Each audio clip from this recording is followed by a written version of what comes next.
This is the Mobile Tech Podcast, brought to you by worldpodcasts.com. Now here's your host, Tech Girl, Miriam Joire. Hi, and welcome to the Mobile Tech Podcast. I'm your host, Miriam Joire, and today is Wednesday, June 19th, 2019, and my guest is no other than Ryne Hager of Android Police. Hi, Ryne. How are you? I'm good, Miriam. It's a pleasure to be on. Yeah, thanks for being my guest. This is cool. So you saw the topics. I mean, it's mostly a news kind of week. There's not been any new releases of phones or any big announcements or any of that jazz. But I got a few things I wanted to run by you because, well, you know, you wrote some interesting stories recently. So I want to kind of start talking a little bit about OnePlus because the Almond version came out last week. I mentioned that on the show, I think, last week, but we didn't really spend too much time on it. And I know you're a big OnePlus 7 fan since you wrote their review over there. What are your thoughts on that almond color? So I think it's almost perfect because I really like that sort of gold and white aesthetic, especially that subtle off-white. That's really, really my jam. But I wish the back was matte. I don't like glossy phones. Yeah, I think that would have even more of a positive impact for sure. Do you feel that they've kind of copied the iPhone too much? Because it does have that kind of gold-ish, off-white color that the iPhone has as well, right? I don't know if I would necessarily characterize it as too much. It's definitely, it's clearly and obviously copying the iPhone, but I don't know if that's by itself a bad thing. It looks good on the iPhone, it looks good here. I don't really care where it originated, but that's just me. Yeah. No, I agree with you. I'm just saying that because that's what the biggest kind of feedback I've gotten from my listeners and from the people watching my unboxing video has been like, oh, it's such an iPhone copy. And I'm like, yeah, there's no iPhone that's as big as the OnePlus 7 Pro. Okay, I'm going to be a size queen here, first of all. I don't know. Is the XS as big as the OnePlus 7 Pro? It's a big phone, so maybe it is. I think the 7 Pro is still larger, but I'm not as familiar with the size of the iPhones as compared to Android phones. Yeah, and I don't have a XS. I have a 10. 10. I should say XS Pro or whatever the big Plus, one is. I think. Plus, yeah, thank yeah. you. What Apple? Seriously, you can't get your naming right. It's crazy. Max? No, it's not Pro or Plus. It's Max. XS Max. Remember Max? Oh, that's it. That's right. It was about Max. You're right. I'm sorry. Terrible. It's a terrible name. Look at us. Like, we're so Android, we forgot the names of the freaking Apple phones. We're so funny. I love it. But yeah, look, I think I'm a bit sad that it's not, what's the word I'm looking for? It's not exciting. It's not an 8 gigabyte. It's not a 12 gigabyte. It's an 8 gigabyte that they sent me. That's I mean, the 12 gigabyte's overkill, right? Though. You don't need it. No one needs that. No, but now that they do the RAM disk thing where they put all your apps in RAM running, right? Like basically like instant start and stuff. I've just gotten so used to that. Although honestly, I have not noticed any difference in speed. Yeah. But look, my only criticism is I'd love for them to do something more adventurous because the gold is nice and it's the expected color, and yeah, you want black and gold and maybe silver, and that's your lineup. But I want to see them do something like really funky. I want like avocado green. I want like bright yellow. I want something cool. Oh yeah, I want to see them do more of the colors they do in Asia with Oppo and Vivo. Yeah, exactly. You know? And because they are part of that same BBK group. So, I mean, look, the reality is I love the OnePlus 7 Pro. I still think it's a really solid phone, like a month in or whatever. It's been a month and a half. I love that they sent me that almond and gold. I think it's bling. That's the title I used in my video. I love the bling. I don't think there's anything wrong with it. For the right folks, it's the right thing. Yeah. I agree with you. It should be matte. And I think that it is very hot and sexy. And if you're looking, if you're already looking for OnePlus 7 Pro, now you have to make a decision in terms of aesthetic, because I love the blue one as well. The blue one it's that gradient thing that's really got me going. So I don't know. It's a tough one, right? Yeah, the gradient. I mean, I'm not in love with the gradient, but it's definitely more adventurous than the other colors. So I want you to tell us a little bit about something that's coming to the OnePlus 7, of some new features that have been announced, or you wrote a story about this. Something about wide-angle video recording and other and improvements to always-on display, which is one of the things I docked for points because I was like, it's not really an always-on display, guys. So what's the news? What's up? Yeah, so that's definitely, I would say that that's been the most common criticism I've seen when it comes to the phone, is the lack of an always-on display. And over the last, I think, week and a half, OnePlus has been responding to some of the feedback and criticism, maybe even a little longer than that, especially in regards to individual features like wide-angle video recording and the always-on display. And so yesterday they published an update on, I think, 12 different features that they're actively investigating or working on. And unfortunately, always-on display is still one of those, we're looking into it. There's power concerns and efficiency and performance to be examined before we consider implementing it, because they don't want to do it if it's going to result in a negative user experience. If battery life falls through the floor, like on the Pixels, if you disable always-on display on the Pixels, you get like an extra hour of screen on time. So I think they want to make sure that if they do it, it has as negligible an impact on battery life as possible. But wide-angle video is on the roadmap, and it sounds like, based on the responses that they gave yesterday, that they are actively working on that. So that is planned and will probably come pending any unforeseen jank.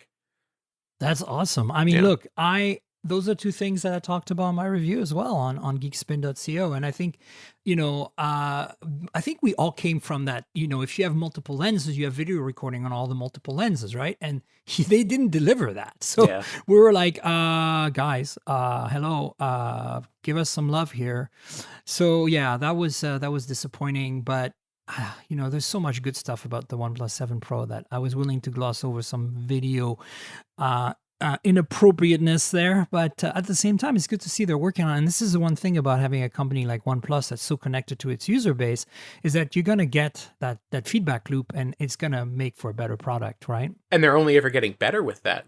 Sometimes, even as a tech blogger who has lines to PR representatives that the average guy doesn't have, certain companies feel like I'm yelling at a brick wall. I can't even imagine how customers feel. Like, trying to talk to Google is one of the worst experiences in the world. Google, Apple. I mean, here's what I can tell you as both a customer and a journalist, and as a journalist who's also covered cars, these are the worst companies to deal with for PR. Hands down. Far. Google's PR is terrible. Apple is worse than everyone else.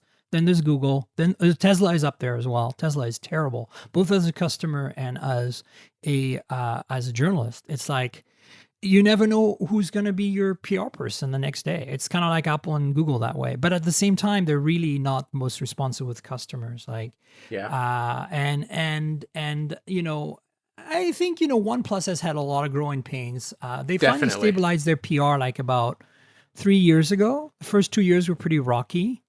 But now they're pretty on point with Eric and the team there. Good folks. And they're incredibly communicative. They're easy to get a hold of. They answer almost all your questions.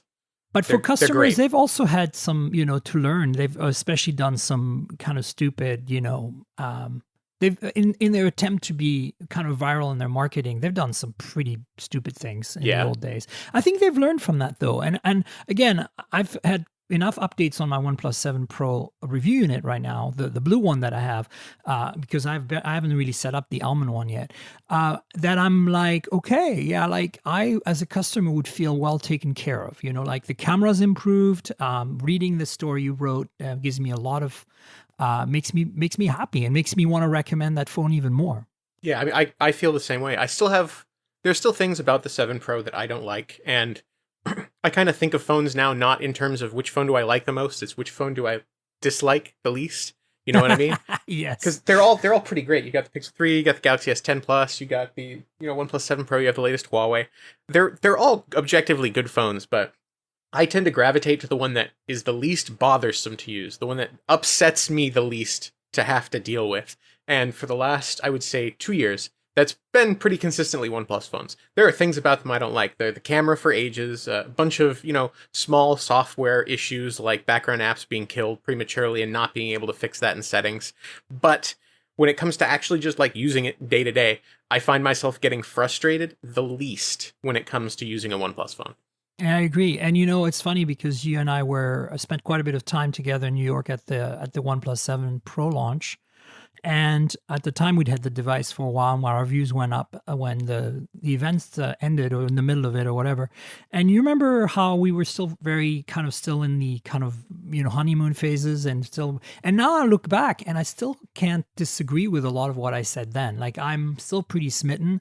I have to admit, though, the size has gotten to me. It's a big freaking phone. I wrote it at the time. I admitted it at the time, but man, now I feel like, oh my God. And I think that issue was compounded by the Pixel 3a, because we all got the 3a at Google the week before. So like, I had this tiny, very lovely little, almost disposable but fantastic feeling phone, and the giant OnePlus 7 Pro. And as much as I loved almost everything about the OnePlus 7 Pro over the Pixel 3a, the shape and the size of the 3a, in contrast, just really exaggerated how large the 7 Pro was. Yep. Yeah, absolutely. So speaking of a good segue to the next topic is I want to actually pitch this to David. I want to write a story on how the Nubia Red Magic 3 isn't just a gaming phone, but it's actually what OnePlus used to be. Because if you think about it, you're getting a phone that's, by the way, even bigger in size. I know this is like the thing that I can't handle about it. But you're getting a Snapdragon 855 and that 48 megapixel Sony IMX586 module, which everybody loves, with a relatively decent 1.7 aperture. And you're getting, even a headphone jack in a phone with 90 hertz refresh, even though it's not Quad HD, that costs $479. It is a great... So at this point, you have to ask yourself, do I buy that? Or do I import a OnePlus 7 non-Pro? Because the OnePlus 7 non-Pro, yeah, sure, it's got a second camera on the back, but it doesn't have the 90 hertz display. And and this is a pretty stock Android phone, the Magic 3.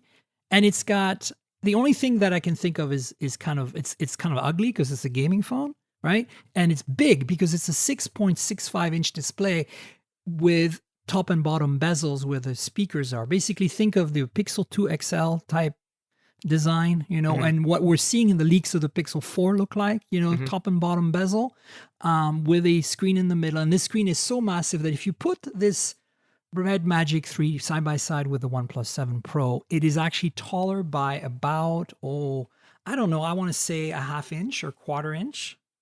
That's about a half inch. It's the same width, same thickness, but about taller by a half inch. So holy crap, right? But that's my point. That's kind of why I want to pitch this to David, because I think, like, remember when OnePlus, we used to look at it and go like, yeah, like you're getting 90% or whatever of 95% of the Galaxy experience, or for half whatever, the price, yeah. For half the price. And this is kind of there, almost there. It's like you're getting, 90, honestly, you're getting like 85 to 90% of a OnePlus 7 Pro experience. With a price point that's, let's see, $479 to $670, right? That's the difference. The almost $200 difference. Yeah.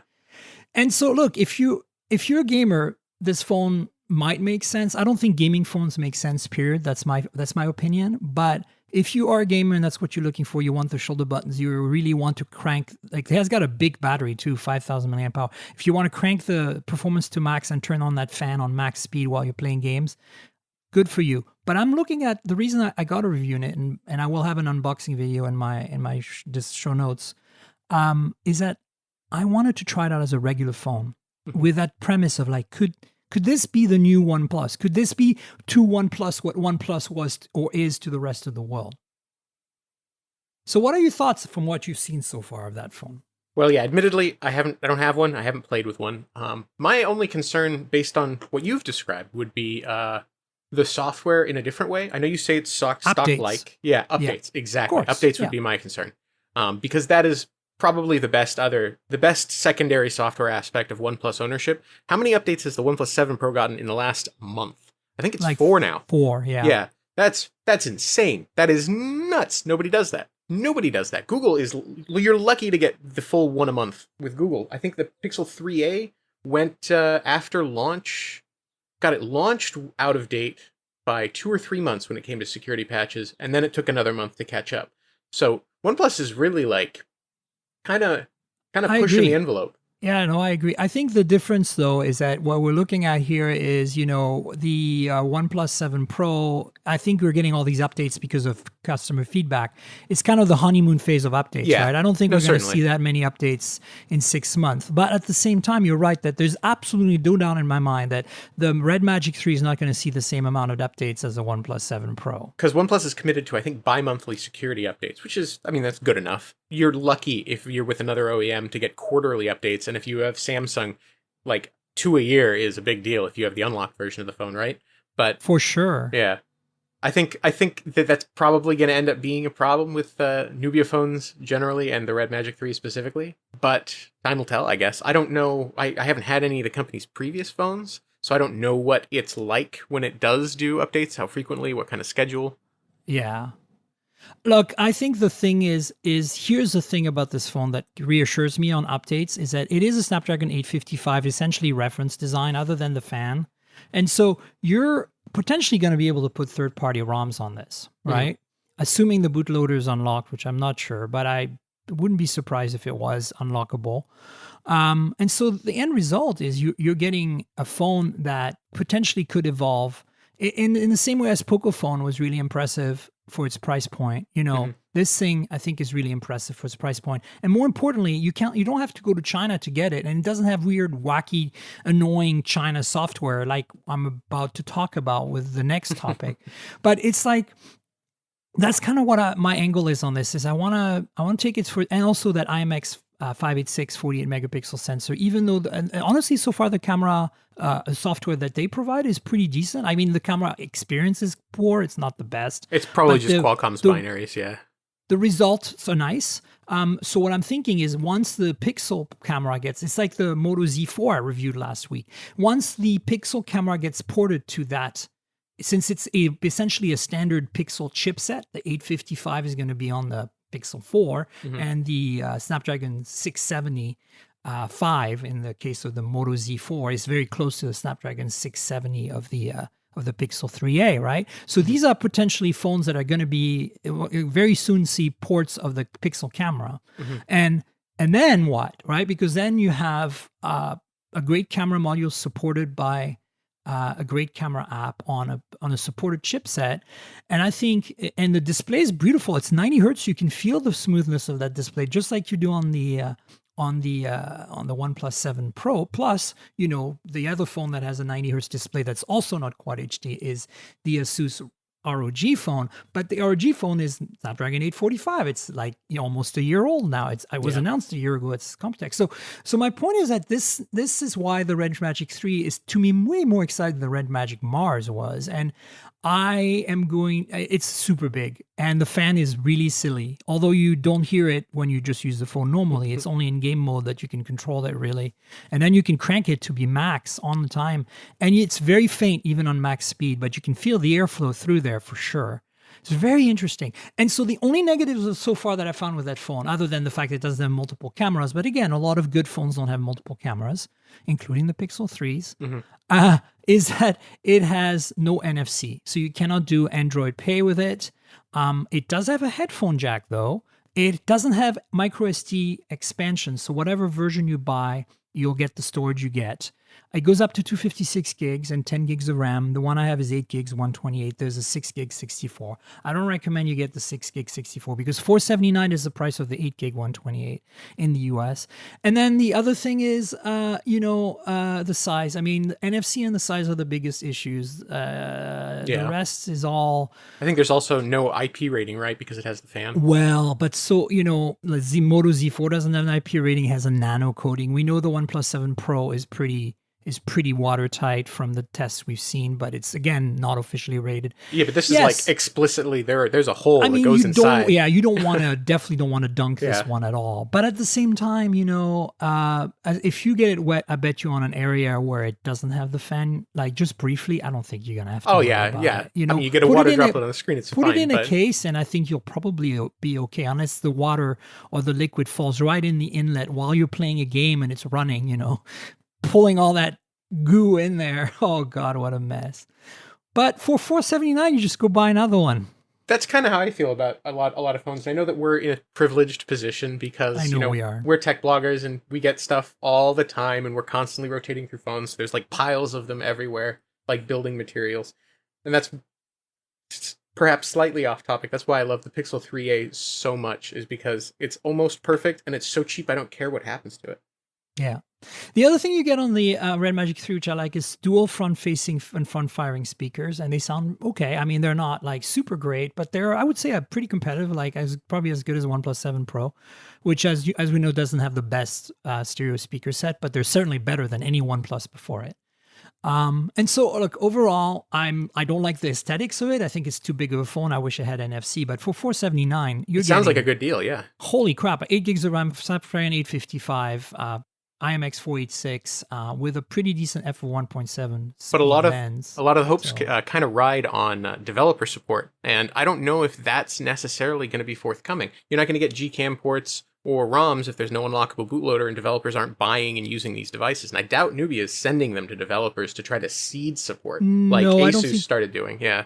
You're right. I don't think they are. But at the same time, to be frank, I mean, we're looking at a phone that you might not need to root to get the Gcam love, Well, you won't need to root, but the developers that do those sort of ports they're not going to go out and buy this phone just to put Gcam on it. They got to have a reason to. It's the same sort of folks that do root and ROM. The thing about the Gcam ports is there's so many of them that just need to be, that exist already, that just need some tweaking, right? And there's settings that you can configure. Oh yeah, absolutely. By editing some files to tweak these things. So I can just imagine some kid that reads Reddit that has nothing better to do with their time buys this phone because it's the price they want, although they're a gamer, they like the form factor, and they're like, I'm going to make the Gcam work on this, and I'll persist until it works. And I don't think that's impossible, and I actually think it's very likely. I wouldn't be surprised if that phone does get some popularity amongst the kind of like, not developers, but kind of like ROM people, simply because of the price point and the potential. As I said, like,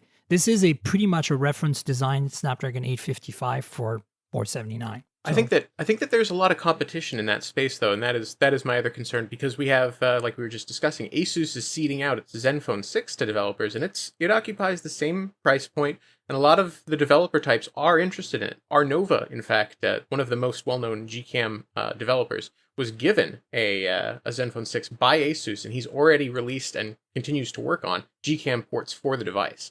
So there is a bit of a chicken and the egg issue, especially in the face of the competition posed by OnePlus and Asus. Definitely. You're right about that. I have reached out to Randall over at Asus, and I'm still waiting for my Zenfone 6 review unit. So you're right. There's definitely, that phone exists. What's the price on that phone again? Oh, I think like for high 400s or low 500s. So I think it's $499 or $529. I might be wrong. You don't want me to type because I have a loud keyboard, so I can't check. It's okay.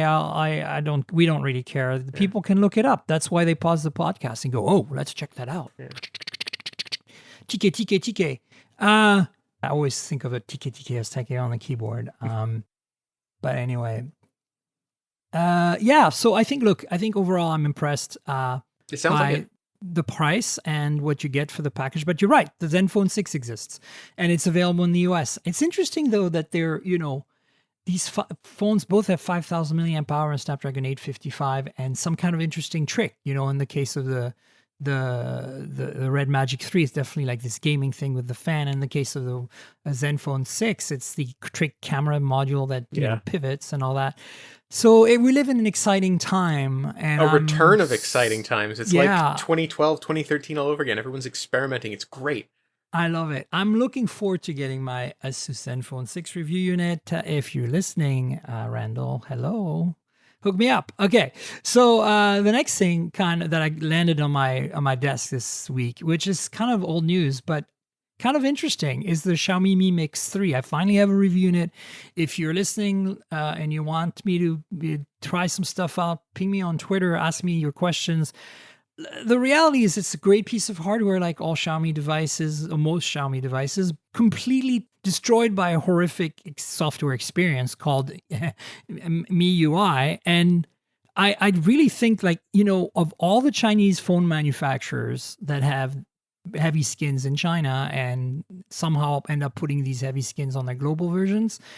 Xiaomi's got to be the worst offender at this point. I mean, even a Vivo or an Oppo phone is a better experience than this. This is such a nightmare. I cannot believe it exists at this point. So I think I am the only person in the entire world, or at least who writes about Android on a US blog, that isn't that bothered by MIUI. I think it's junk. I think that it's like garbage compared to any stock ROM or even Samsung's One UI.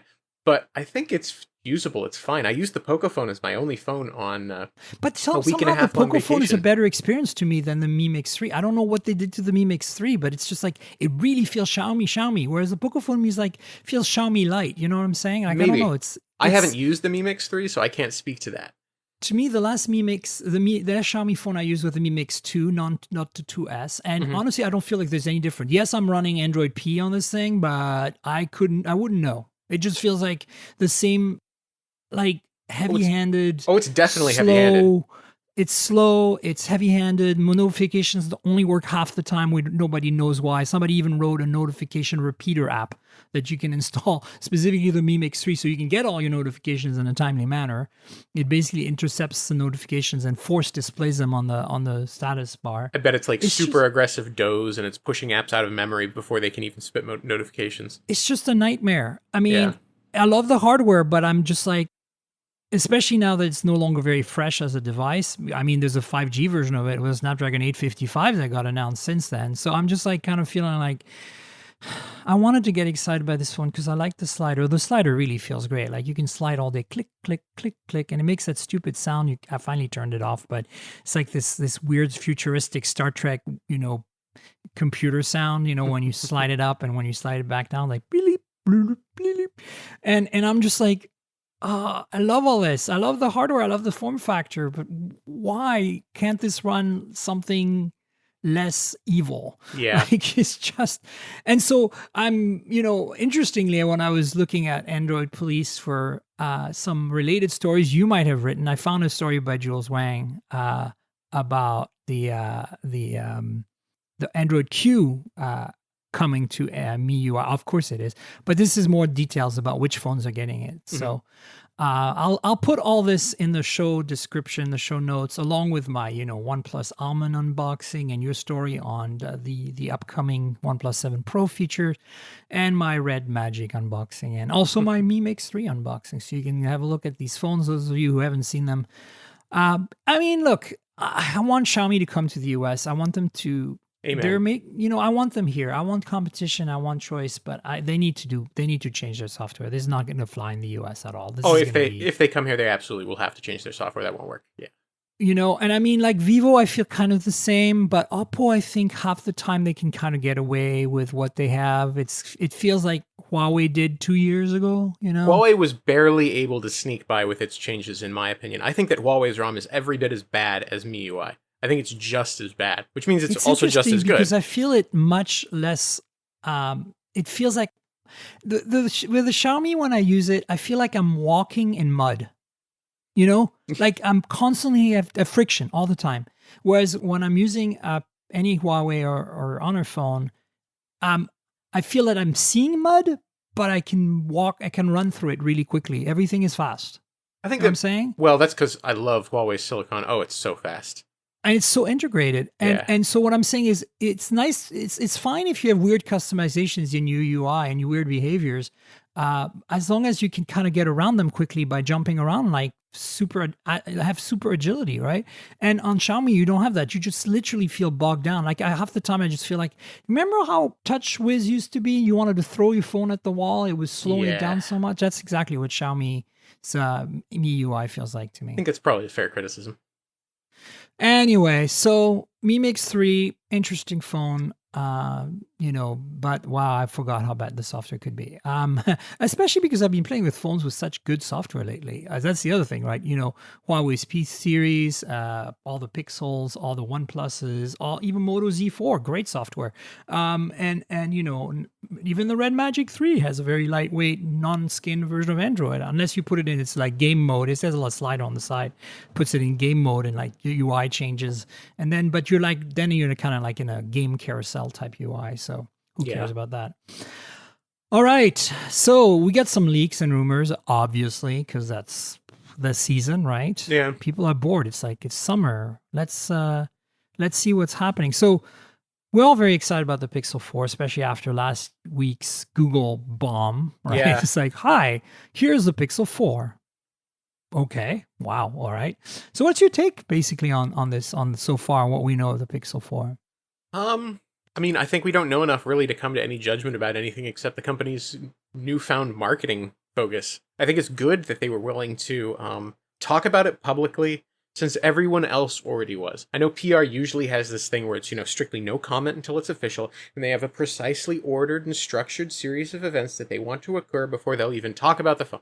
And I love that they were willing to totally just throw all of that away, because it's useless, it's pointless, it's bullshit. Well, exactly. Remember last year when the Pixel 3 was announced? It's like, yeah, we know everything already. Can we get over this event now? Can we get our phones to review? Thank you. Exactly. It becomes monotonous, the fact that they're still trying to turn it into a spectacle when the novelty is already lost. So I love that they're willing to embrace the fact that the name and the photos had already leaked, and they even provided their own, which is better. And it means that news cycles won't be using slightly garbage renders, they'll be using Google's official render. So not only are they sort of directing the narrative and pulling out this positive opinion from all of us tech bloggers, but they're also making sure that, we're using photos that portray it in the best possible light.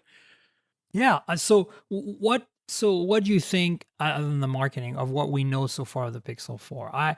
First of all, do you think that this reveal by Google means that they're going to launch sooner? No, but I want them to. Normal. I saw your article about that. Yeah. I want them to as well. I think that there's plenty of reasons for them to move the date forward, and I think that keeping it as late in the year as they do is in every measurable way to their detriment. But I think that we've already seen leaks from Verizon's internal documents that show it's going to have the same release in October like it does every year. And it's just too bad, because it's going to be too late. It's going to sell too poorly. It'll be the last phone of that Snapdragon 855 phone. Exactly. And we'll be getting the Galaxy S11 with the new Snapdragon chip, and who knows what new features the new chip delivers in 2 months. And Google's going to do the same thing where it doesn't sell for a month because it's a bad time to release a phone, because they're going up against Black Friday sales in just a month, that they'll do a $100 or $150 off promotion a month later. So everyone knows now, don't buy it at launch, wait for this promotion. In every regard, it's pointless for them to be releasing it that late in the year. They should be doing this in summer. Yeah.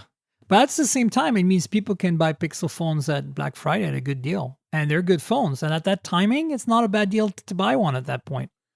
Yeah. If you want the latest software and everything, you're still going to have to go to Pixel to get the latest software. So, and you're going to get the laundry list of Pixel bugs. That's the other issue, is that there's always these launch issues, and this is never going away. 6 gigs of RAM by the time everybody else has like 15, 16, 29 gigs of RAM.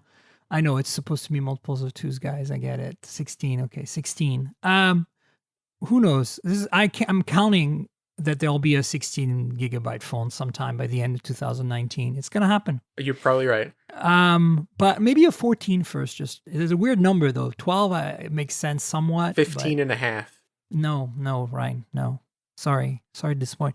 But yeah, look, I feel the same way. And my biggest gripe so far from everything I'm seeing is, we've talked about this in the podcast at length, where my feeling is that Google is always dropping the ball on the hardware in terms of premiumness, in terms of features, in terms of parity with the competition. I would agree. For example, the Pixel 3 XL, they put a notch. It's the ugliest notch on the planet.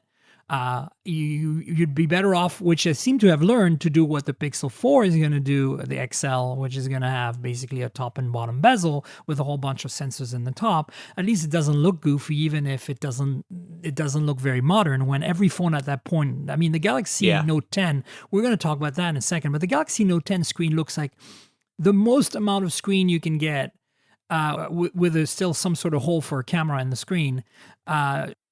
I think possibly of anything we've ever seen. Because remember, phones like the OnePlus 7 Pro and even the Mi Mix 3 that, basically have no camera in the display part and have very little bezels. Their bezels are still not that small. But what we're seeing from the Note 10 rumors are like incredibly small bezels. So my point is that it'll look dated when it launches, the Pixel 4. because of the hardware they're putting on the top strip, Yeah. because of the front-firing speakers, which I love, but I feel like somebody's going to find a better way. But if you go back to the 3XL when it was launched, it had that ugly notch, it had 4 gigs of RAM, which we all knew at the time was like, are you crazy? Right? Like we all said that. We're like 6, give us 6. And now they're going to have a 6 when we really want 8.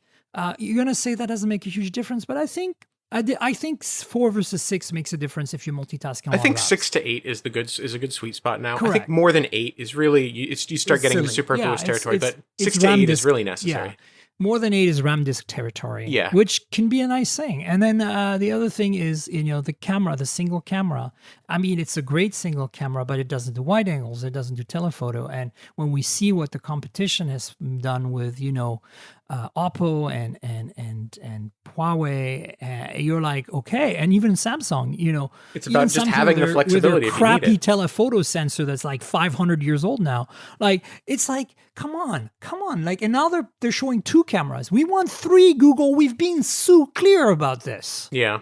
Like, which part of this can't you understand? We want to see your computational chops on 3 focal lenses, ultra wide, wide, regular, and tele. And tele, if you're going to tele, go at least 3x, okay? Like, we don't want 2x anymore. Yeah. I mean, think with that they a can probably megapixel sensor, you can do 2x just fine. I mean, whatever. Yeah, I think they're probably going to keep. So I'm betting that they're going to do the same sort of resolution bump on the primary sensor that we're seeing everybody do with these. They've got to do an IMX586. Exactly. I think that's what they're going to do. So I think they're going to combine, and this is pure speculation on my part. I have absolutely no proof whatsoever that this is going to happen. But I'm betting that they're going to use, that super zoom mode that they have right now, which does a pretty good job. I bet they're going to combine that. That's what I'm saying. With a large size array, it's going to work out okay, except in low light. Yeah. Because all the advantages of binning pixels in low lights are going to go away. Yeah, exactly. And because, I'm betting that they might try to reconstruct. I'm betting that they're going to crop the sensor and combine it with the super zoom to try to equate a high focal length lens, like they're doing currently with the super zoom. They'll just have a much bigger sensor and crop down. Absolutely, and you're right. Computational photography can bring some of the detail back. Yeah. And I think the other thing they might do is they might use the ultra wide angle if it's a good sensor to gather some of the other data that they need to combine with it. They could do multi-frame with it for sure to just have a very small usable area for the telephoto. Correct. Yeah. And at least get some more light data out of it. It'll be interesting to see what happens, but I really hope it's an ultra wide and a regular wide. That's what I'm expecting personally. If it's not, oh my god, I'm gonna be annoyed. I hate the camera bump too. I think it's stupid. Yeah, I don't mind the design. I kind of always liked the Huawei Mate 20 Pro design, and I think shifted to the left is interesting. Of course, it's not going to rest flat on a surface because it's a bump. That's another issue, but whatever. I kind of prefer OnePlus's design in a line down the back. I think that's much more visually appealing.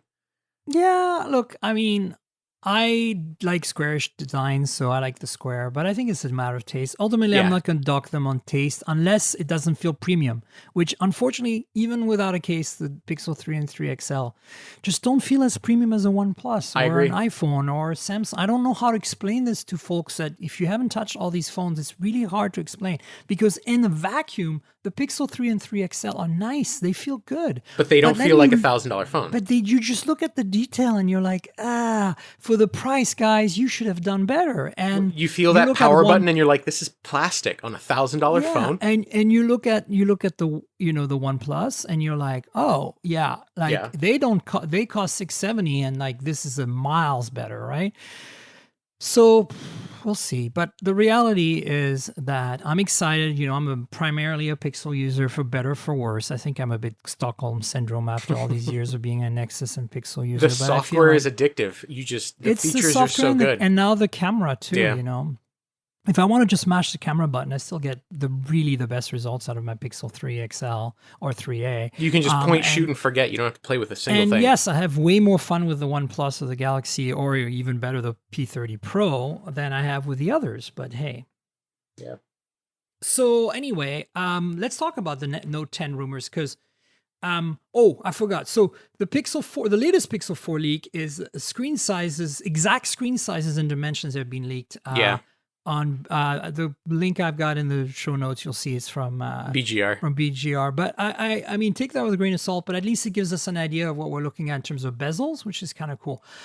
So the Note 10. That's the other phone. The big rumor is that that there might be an event on August 7th, the Unpacked, as Samsung likes to call that. August 7th might be the event in New York City, the date. So I haven't received an invite, so I can say that. Maybe some people have, I don't know. They send them later in the year. I do. And so I will be there. I will fly out to New York for this. I have in the past. And I'll see you there. I have in the past not done it because they wouldn't put me up, but I feel that Samsung, it's basically, if you want to review it, you pretty much have to show up at the event. So I'm going to shell the money to do that. Plus also to get you the coverage. I'm a big fan of the Note, even though I'm not a stylus user at all. I always feel that the Note is like my favorite Galaxy phone of the year. So I want to be there. And so now expect something to happen early August. And then finally, there's another story on T3 of all places. Again, I'd take that with a grain of salt. I think it's mostly a story related to screen protectors that have leaked. And it shows very small bezels and very high curve radii on the edges of that phone. So that is not a good thing. I don't like these curved phones myself. If it's going to give me less bezel, it's like, oh, damn. I feel like I'm the only person in the world who really loves the curved edges. Did you ever play with the Note 8 Sirocco? Never did. So the edge was you mean Nokia 8 Sirocco? Yeah, sorry, the Nokia 8 Sirocco, you're right. What did I say? It's a Samsung now. Yeah.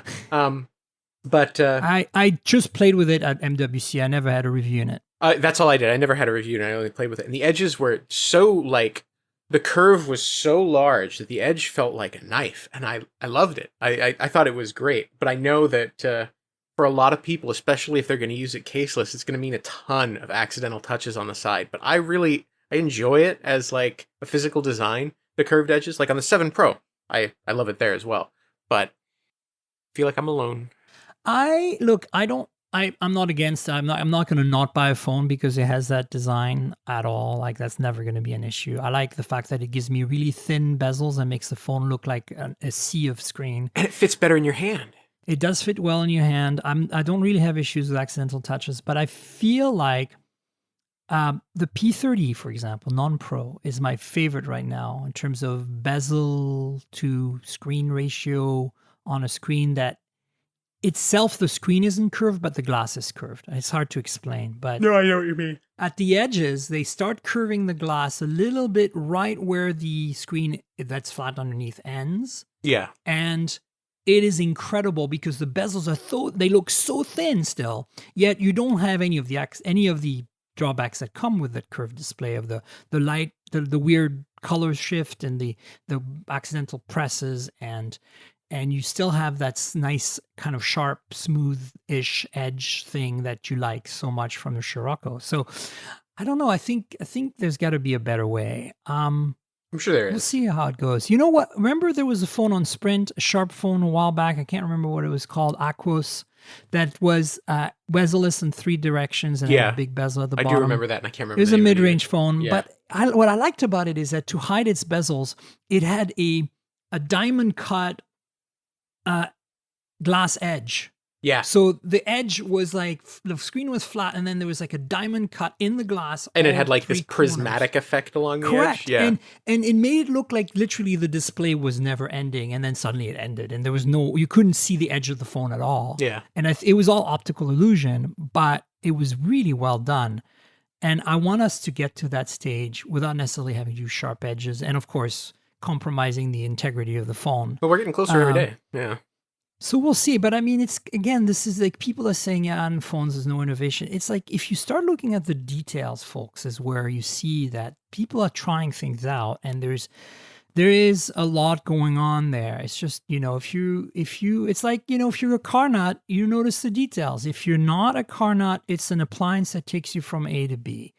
I think the reason people find that the phones are no longer exciting is because they are so commonplace now and everybody has one that they're considered to be a tool on an appliance that everybody just has and they don't care and they never even look at their phone. Like if you ask them a year after or even like a month after they swapped to a new phone, hey, do you remember where the placement was on your power button on your previous phone? They won't even remember. Yeah. I think that You know what I'm part of the saying? complaint... They've never even looked at their phone without a case on it Yeah. by the time they sell it. So this is why we're on the show. This is why this podcast exists, because we're freaking phone freaks. Like we are mobile tech people. We are concerned with these small details. It's true. That's like half my job is writing about those small details. That's all we do. It's kind of crazy. But I do think that part of that argument about phones feeling boring, I think it's a little... That was more of an argument last year and the year before when we were just there was a lull for a while. Yeah, for because sure, there was definitely a lull in industrial design when it was like, all right, bezels are a little bit smaller, cameras are a little better. But we didn't have the... right now, there's this huge pressure to make an all-screen phone. And because of this consumer interest in the idea, we're seeing pressure to put more sensors under the display, eventually to move the camera itself beneath the display. And it's driving innovation in a way that a lot of things haven't up until now. That's why we're seeing these crazy flipping mechanisms and pop-out cameras and all these crazy ways of doing things. It's great. It's experimental. It's new. But it's only because we have this newfound pressure to make an all-screen phone, and who will be the first to actually do it without a pop-out screen or a flip-out camera or something like that. So I do think that things were boring for a little while. I will freely admit that, but they are not now. Absolutely. And speaking of not boring, we'll obviously keep you posted on more Note and Pixel rumors. I think is going to be all summer until the Note launches, and definitely all summer until the Pixel launches in the fall. But speaking of odd form factors and weird little things, the Palm phone, the tiny little Palm phone, is finally available unlocked. I'm so excited. As of yesterday morning. I have one here. It's obviously the Verizon version, but I have found a way. I made a video on my channel way back about how you can actually pop the SIM, and pretty much once it's been activated on Verizon, you can use it with any SIM as long as you replace the text messaging app, remove the stupid Verizon messages thing. And it's fine. It works. It's not always perfectly optimized for all the bands if you're traveling abroad and stuff. Yeah. But for the US, it works. The trick is that the SIM slot doesn't open like a normal SIM slot. You don't push into the little hole. First of all, the little hole is very little, so you have to use something really thin, like 0.5 millimeter, which, if you know, is 0.5 millimeters, which is basically what the tip of a automatic pencil is. That's the size you need. And you can't push, you have to pull. So you have to find a way to hook into that hole and pull out. Now, I'm not sure if the unlocked version has a different mechanism for the SIM. Oh, I'm sure it would have to. But the Verizon does. It might not. They might just have a SIM tool that's appropriately designed for it, because I don't see them tooling again just for that, Maybe. They're not a big company, even though they help from TCL. So, I mean, look, I like the little Palm. I just wish it had a bigger battery and a slightly better camera and dedicated volume buttons. These are the three things that I felt at the time made it difficult to use, because I never used it as a companion device. I immediately, after I set it up, I removed the Verizon SIM and used it as another SIM as a standalone phone just to see, because that was the experiment I wanted to try. Like, is it a viable standalone phone, So, yeah.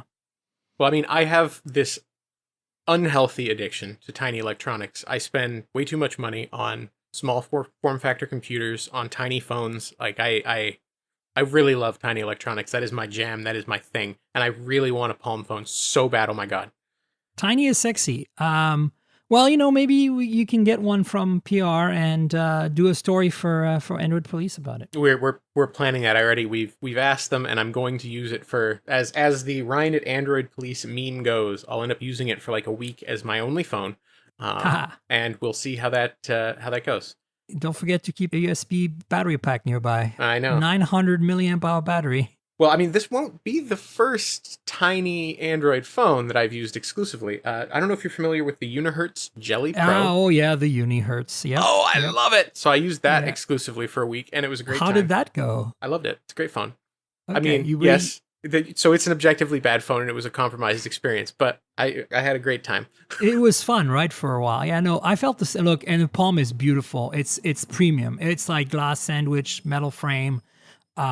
As I said, a slightly better camera. Mostly it's the processor that lets the camera down. I think it's the Snapdragon 435 or something. The thing that has me the most worried is the navigation. The single button for that. The Sony's I've got it set to show the the normal Android Okay. buttons. So you can do that. It's just you lose real estate. So the thing in the display is an IPS, but it's a gorgeous display. It has super dark and deep blacks. It feels like an OLED, and it is super high DPI because even though it's only 720p. 720p, it's a 3.5 inch display. So at that, it's like a 470 like DPI. It's insane. Yeah. It's really high. So it looks fab. Again, that's my only criticism of the battery life, and the camera could be a little better. And the fact that you don't have any, like, there's no headphone jack, but you can listen through the USB port with a digital dongle, or you can use a Bluetooth, but then you have no volume easily accessible, which, if you have it on your headphones, great. But if you don't, it's a real pain because you have to go in the, status Settings, tray, the top tray, and you like where the brightness slider is also the volume slider, but it's a real pain to use. So, but yeah, I like Palm. They're a local company here in San Francisco. I know some of the founders. They're good people. They work really hard. Their ideas the ideas seems pretty stupid to a lot of people, but I think there's room for this phone in the world. And for some people, that's all they really need. It wasn't really optimized to be a standalone phone. So they're taking a big gamble with this unlocked version to see if it'll be more optimized in terms of performance, both for battery life and for speed. It was a bit of a slow phone. It could have also been all the Verizon crud, so Yeah. I don't know. So I have a question, since you know more about the Palm phone and the Palm company than I do. I had been told, or perhaps I guess just assumed, that this phone was just TCL, that Palm had nothing to do with it. So is Palm, the company, actually working on this phone? Because I thought it was just licensed out. I'm not exactly sure the details. All I know is that the two founders, that you can look up their names. I had one of them. I can't remember the names now, but one of them is an ex-Samsung guy, and I met him back in the Samsung days. They're both designers, and they basically designed the phone and came up with the concept. And they got that athlete involved, whose name completely escapes me right now, as the visual person behind the company. What's his name? I don't do sports.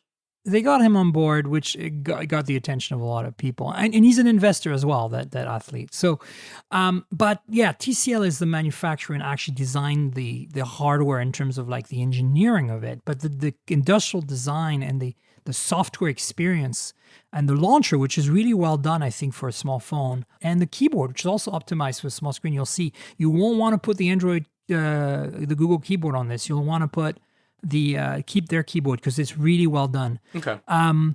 Is all from these two designers, and they when looking for a partner to manufacture this phone, that's when the TCL partnership came about, and that's when the Palm brand came about, because TCL owns the Palm brand, right? So TCL was basically looking to use that Palm brand for something. These guys came up with this idea, pitched it to TCL, and TCL said, "Oh, we have the perfect brand for this, Palm." So Palm, the company, it kind of got the brand as a license from TCL. Okay. But it's a company and it's their own thing, it's their own design, even though they didn't engineering wise design it. You know what I'm saying? Okay. All right, that makes sense. That's my understanding. And Steve Curry is the athlete. That's right. Sorry, guys. I know, like, there's a lot of people on the show, or probably sports people, are going, Miriam, seriously. And I'm like, folks, I'm not sports ball is not my thing, okay? I'm one of those people, so bear with me here. Yeah, so Steve Curry and then these guys, I can't remember their names, the two founders, they're pretty awesome. So I have a lot of love for Palm, for the company that is known as Palm now and what they're doing. I just hope that version 2 cranks things up a notch a little bit. And the price needs to go down as well. I told them they should consider doing a MediaTek processor to keep the price down. I think that's a good idea. Some of the MediaTek chips are great. They're just so much less expensive. And they pack a serious punch today too. So, yeah. And so moving on from that, I want to talk about RCS a little bit. Some news this week. You wrote that story, so I'll link it in the show notes. Google's pretty much taking ownership of RCS and giving the carriers the finger, which I think is about time. I'm not sure it's going to result in anything. What's your take on this? So, I need to preface any discussion of RCS with a tacit admission that I'm probably going to butcher and mess up at least something while talking about this subject, because it is way too complicated. The carrier is the reason it's way too complicated, and all of the details behind this are changing all of the time, and there's so many little things to remember about precisely how different things interoperate that I'm gonna say something wrong 100% in the next 20 minutes. That's just gonna happen. But yeah, so The Verge was told, I guess in an interview with a product lead at Google, or several different product leads, that Google is sort of taking charge of the RCS rollout by doing their own rollout. So RCS messaging works by having this sort of federated system of servers whereby an application like Android Messages, which is now just called Messages, can connect to one of these servers, and the person you're trying to send a message to can connect to the same server, a different server, and through the network of these federated servers, you are connected, and you get all of the real-time, all of the modern amenities of messaging, things like typing indicators and larger limits for sending photos and all sorts of like modern stuff. The things that messaging in the United States has needed for years and years and years. And originally, this was a standard RCS, and specifically it was the Universal Profile. So the RCS Universal Profile was standardized by the GSMA.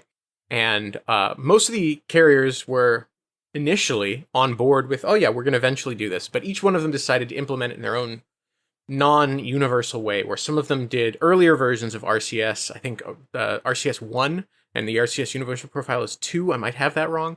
So some of them did incomplete implementations. Some of them did implementations of the earlier versions. Some of them stacked their own proprietary junk on top and called it something else, and it wasn't quite RCS Universal Profile anymore. So all of the American carriers have totally different implementations. I think the only two that have actually fully implemented it the correct way are Sprint and US Cellular. And I think that there's still even some weird things about the way that they did it.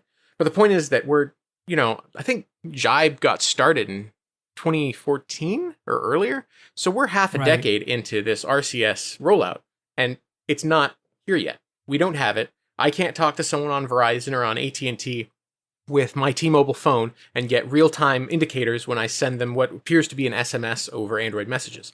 So Google has decided, screw the carriers, screw all the people who are standing in the way of preventing this from working. We're going to roll out support just via our own servers in Android Messages. And Android Messages, of course, will work on almost any phone. And I believe I spoke with someone who knows more about RCS than I do because it's so complicated. And he told me that in general, most phones, I think Android Marshmallow or Nougat and forward, will end up being ultimately compatible with Google's solution. So Google is just going to take charge of this rollout, starting in the UK and France, and potentially expanding to other countries. It sounds, based on the way that The Verge presented the information in the article, like they got non-verbal or on-background confirmation from someone at Google that this will eventually be coming to the United States, but they were not explicit about that. They just said it's eventually going to come to other places. And so we can all anticipate at some point we'll have RCS via Google, if not via our carrier. And so if your carrier already supports RCS, that's no problem. It just means that Google won't hand off its RCS, your RCS message, to its servers. You can continue using your carrier servers, and the interconnects will still work correctly if everyone's playing nice with Universal Profile. But it means that finally, everyone in these countries that meets the basic requirements, which would be way more people, will be able to actually and legit use RCS. And it's amazing and it's great. And I probably got half the things I just mentioned wrong. No, I think you got a good summary from my understanding. I think that the bigger kind of pulling back and getting less into the nitty-gritty, the carriers are greedy and they thought they could monetize this somehow, and they couldn't agree on how to monetize it, which is why they would stall on an implementation. I'm talking at least about the US. Probably. And that's why it never got adopted, and that's BS. And the fact that Google finally is taking reign and creating their own servers to do it or whatever to make it happen, and the carriers are pretty much going to be out of the loop, is good news, because Google will probably do it for free, and then everybody's going to benefit from a better messaging experience. The two big question marks, the two big further zoom back kind of worldview here questions are, there's three questions. One is, are they ever going to add encryption? Because currently RCS is not encrypted, and this is definitely one of its issues. And then two, how, is this basically Google's way of competing with iMessage in a way by basically taking ownership of a universal messaging system for phones, And remember, the iPhone, I think, is RCS compliant. So it could be, at least has the software in it to do it. So it means that, it could interface seamlessly with RCS, and maybe then you'll start seeing the right color bubbles on your on your friends' iPhones when you text them from an Android phone, even though you don't have iMessage at all. So we'll see how that pans out. But I think it's a play to kind of compete with iMessage. It's also a play to make the world a better place in general, I would agree. and to not deal with the carriers and give them the finger after you've had enough time to make up your mind about implementing this and how you're going to monetize it. Screw you. Yeah. Tired of this bull crap, right? So then the third thing is how the carrier is going to react. It'll be interesting. I mean, they can't just prevent this. That's the funny part. Text messaging is circumvents baked them into entirely. the There's system nothing now. they can do. So, yeah. So it'll be interesting to see how that evolves. But, they got what they deserved, I think. This is seriously, carriers, get your together, okay? Damn it. You're always stifling innovation. What? I mean, 5G. I know.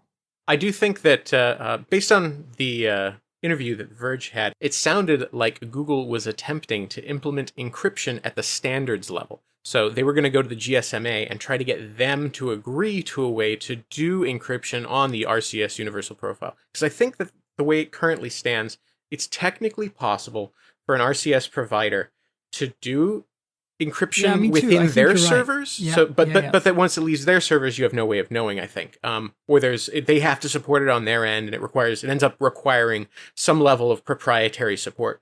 And I believe that Google wants to make sure that can occur in a way that is more open. Just based on what I came to understand from the post of The Verge. Is all correct. There's a couple of more stories that I want to quickly touch on before we wrap up, because we have to wrap up soon. They are two Huawei-related stories, Huawei apocalypse, as I like to call it, related stories, part whatever number you want to give a part to here. It's a sad thing, as we all know, and I'm not at all happy with what's going on. I think it's unfair to everyone, not just Huawei. It's unfair to people who have products from Huawei and like products from Huawei, and they make great products. It's unfair to innovation. I think it's going to stifle innovation, all this Huawei stuff. We've discussed it at length on the show, but there are two new pieces of news. We're starting to see an impact on Huawei's bottom line here. They basically announcing that they're seeing a drop in sales overseas. And Bloomberg reported on this, and obviously Bloomberg is very much into the money side of business, and so they're seeing drops of up to 60 million overseas. Now they sell a lot of phones, so 60 million is it's